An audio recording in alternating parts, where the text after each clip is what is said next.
Hello అండి, బూందీ లడ్డు బయట sweet షాప్లో చేసినట్టు టేస్ట్ రావాలి అంటే కొన్ని టిప్స్తో చేయాలండి. చాలా పర్ఫెక్ట్గా వస్తుంది. లడ్డు కూడా చాలా టేస్ట్ ఉంటుంది.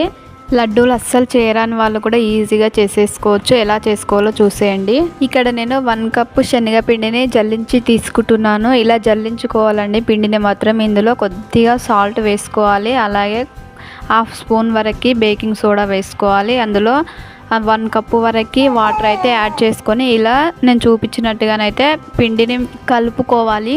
ఈ బూందీని వేడి ఆయిల్లో మాత్రమే వేసుకోవాలండి.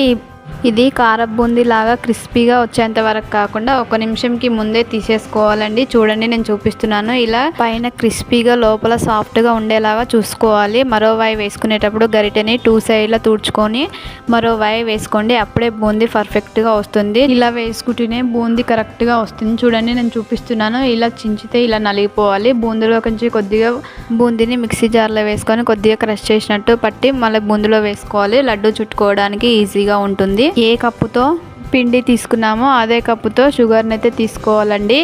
అందులో 1/2 కప్పు వరకు అయితే వాటర్ పోసుకొని ఇలా నేను చూపించినట్టుగా తీగపాకం వచ్చేంత వరకు అయితే ఉంచుకొని అందులో కొద్దిగా యాలకుల పొడి వేసుకొని గ్యాస్ ఆఫ్ చేసుకున్న తర్వాత బూందీని అయితే పాకంలోకి వేసుకోవాలి. అందులో నెయ్యిలో వేయించుకున్న జీడిపప్పు కిస్మిస్లని అందులో వేసుకొని కలుపుకొని ఒక 10 నిమిషాలు చల్లగా అయ్యేంత వరకు అయితే పక్కన పెట్టుకోవాలి.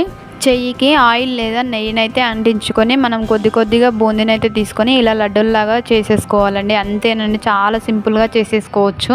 ఇది మీకు అర్థం కాకపోతే లాంగ్ వీడియో కింద లింక్ ఇస్తాను, ఓపెన్ చేసి చూడండి.